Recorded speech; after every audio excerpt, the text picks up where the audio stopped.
Hello and welcome to the channel. Be sure to share, like, and comment down below. And if you're new here, hit that subscribe button for daily videos on news and politics.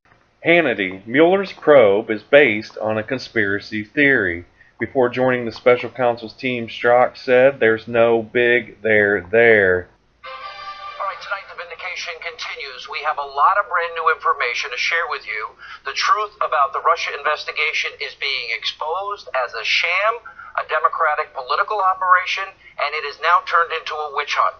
The entire basis of Robert Mueller's so-called investigation is based and predicated on a lie and a conspiracy theory that was cooked up by the Obama administration, by Democrats, and by your liberal news media as an excuse for why Hillary Clinton lost the election. That was never supposed to happen. And for over a year, what has it been? Trump, Russia, collusion. We have no evidence to date. The only evidence that we do have tonight is that Hillary Clinton bought and paid for a salacious, phony document filled with Russian lies to try and influence all of you during that election. That's what Mueller should really be looking into, but instead, his investigation is now morphed into a Democratic political hit job to remove a duly elected president from office and use the powerful tools of intelligence and the FISA courts to do it.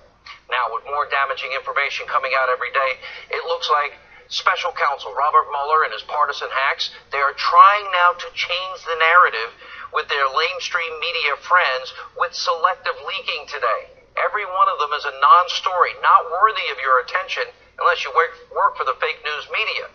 Now, before we get to tonight's new information, remember this. Comey is corrupt as they come. He gave those memos to the Columbia professor for the very purpose of leaking to the press so a special counsel would be appointed, hoping that this would all come to pass. And Comey also reportedly coordinated his congressional testimony with Robert Mueller. That sounds like collusion. And in spite of these facts, the delusional Comey, he's actually trying to fashion himself as a martyr. As he recently tweeted, good to read reports of people standing up for what they believe in. Then he quotes Dr. Martin Luther King Jr. The ultimate measure of a man is not where he stands in moments of comfort and convenience, but where he stands at times of challenge and controversy. Wait a minute. He put the fix in so Hillary wouldn't be charged in spite of the evidence he knew existed. This is an embarrassment, a national disgrace, and beyond laughable. He deserved to be fired. We'll explain why in a minute. And also tonight we have more evidence of just how fraudulent, unethical, and nefarious Mueller's investigation really is. Now, here are the new texts just released today between anti-Trump FBI officials, which confirms everything we have been telling you. On May 19th, 2 days after Robert Mueller appointed the special counsel, Strzok writes to Page, you and I both know the odds are nothing. If I thought it was likely, I'd be there, no question. I hesitate in part because of my gut sense and concern. There's no big there, meaning Trump-Russia collusion. So you have Strzok. He was a high-ranking intelligence official at the FBI that specialized in Russia, signed the paperwork to start the entire Russian investigation, knowing there's no there.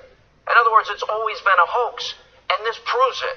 It was part of an attempt to stop Trump, A, from winning, and then to remove him from office. And if it means breaking the law using the intelligence community, so be it. We never should have gone down this road. And the mainstream media and their hacks in the media, CNN, MSNBC, every broadcast channel, New York Times, Washington Post, they have been giving you nothing but lies and propaganda now for a year. And now those involved, those responsible for crimes that were committed, they are now trying to cover it up. They're not going to get away with it. When all is said and done, this is going to make Watergate look like a kid stealing candy from a store. And as we reported yesterday, 5 months of key text messages are missing between Strzok and Page. Here's what happened during this critical time frame. This is from December 14, 2016 to May 17, 2017. Now in March, President Trump, remember he claimed, they were wiretapping at Trump Tower. We broke that nearly a year ago right here on this program. Then BuzzFeed published, this is during the 5 missing months, the Clinton bought and paid for phony Russian lying dossier. That was in January. All of a sudden the text stopped.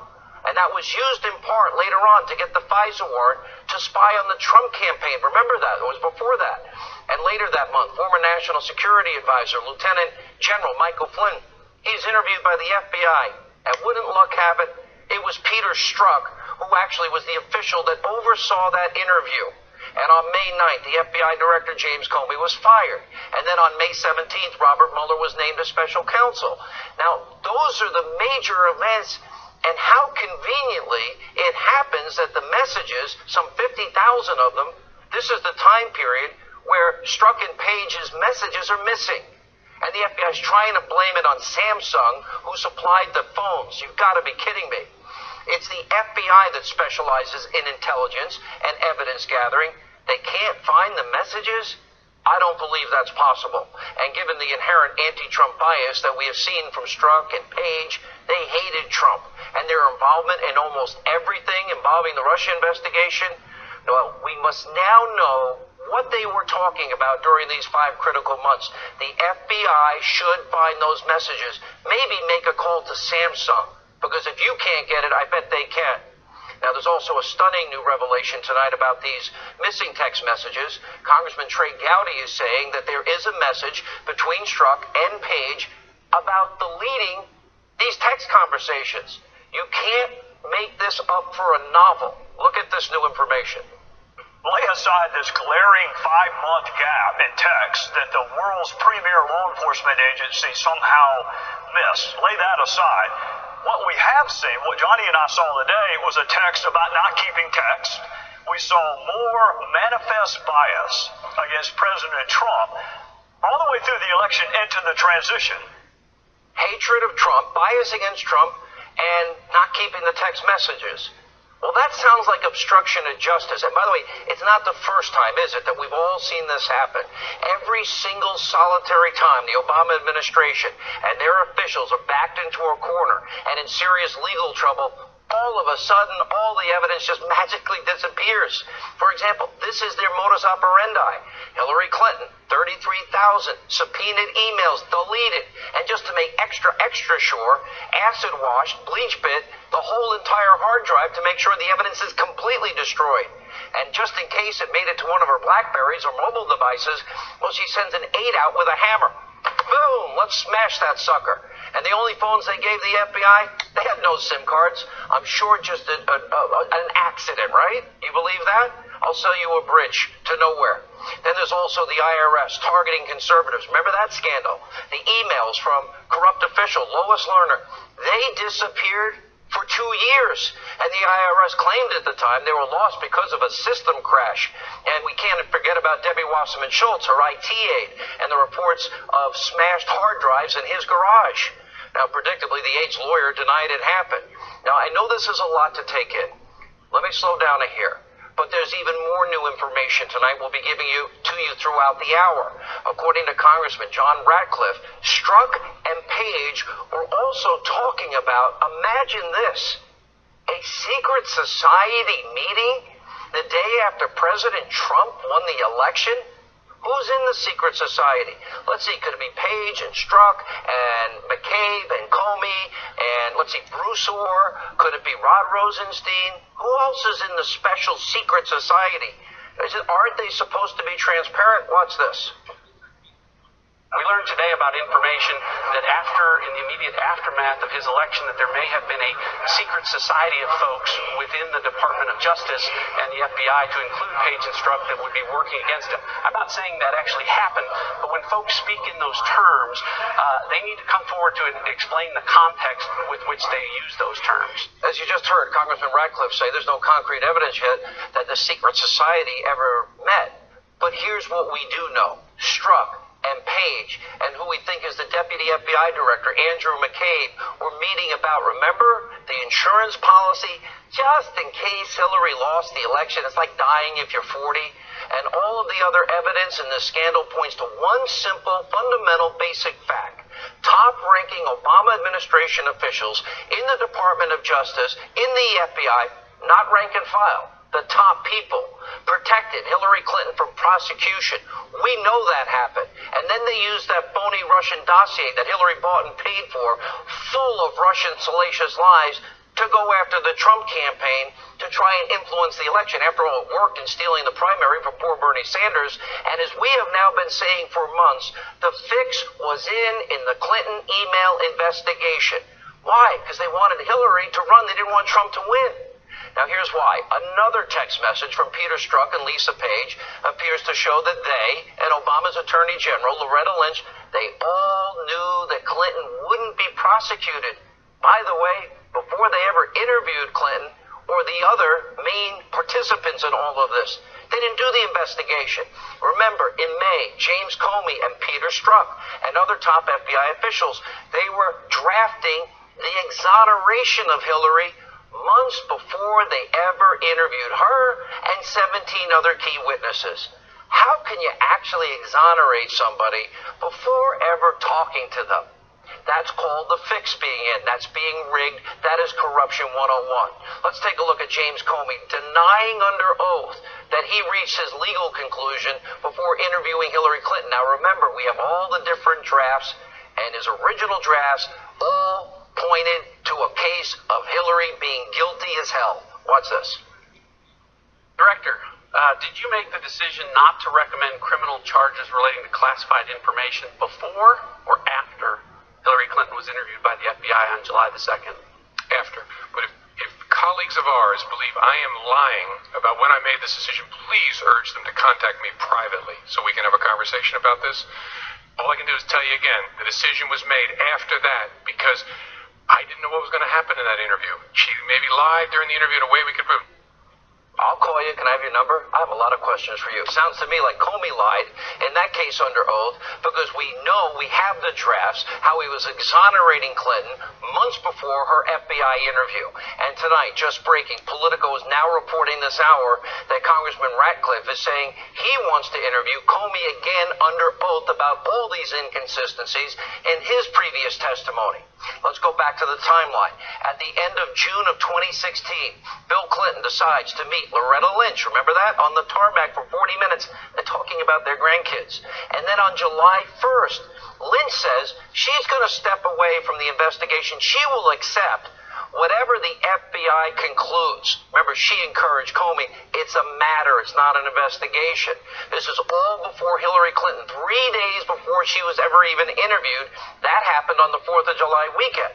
So after Lynch's statement that she was taking a back seat, Strzok writes his mistress, girlfriend, Page, timing looks like hell. Page replies, yeah, that's awful timing. And then later adds, it's a real profile in courage since she knows no charges will be brought. They hadn't interviewed Hillary Clinton yet.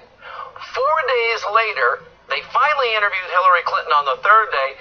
Then Comey comes out with what he was already writing in early May in his press conference, giving Hillary Clinton a pass on everything.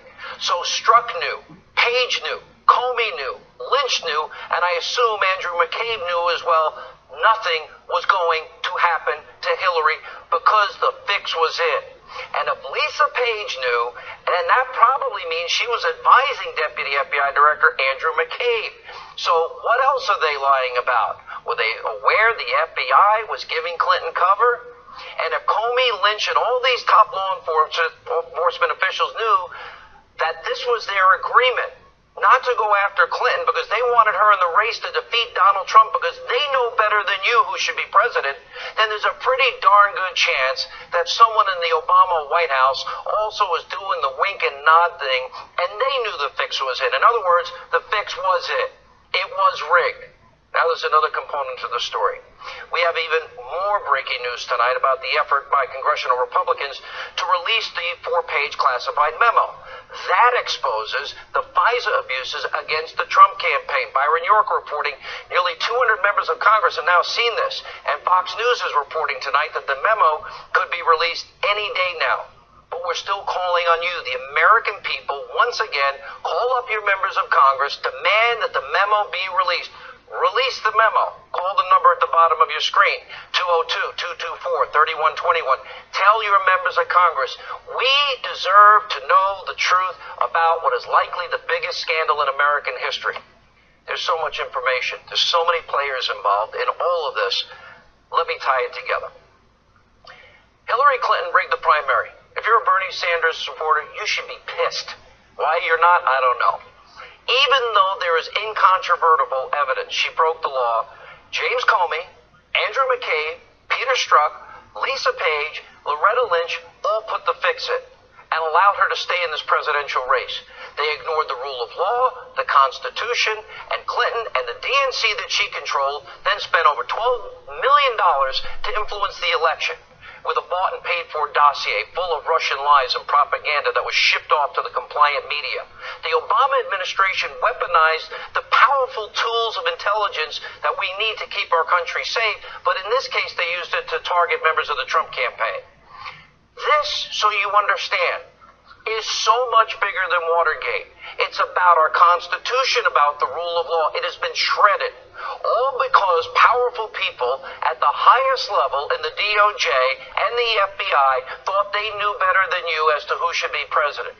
There needs to be serious ramifications if we're going to save our country in all of this. People must be held accountable. They must be investigated. They must be indicted, and probably many of them thrown in jail.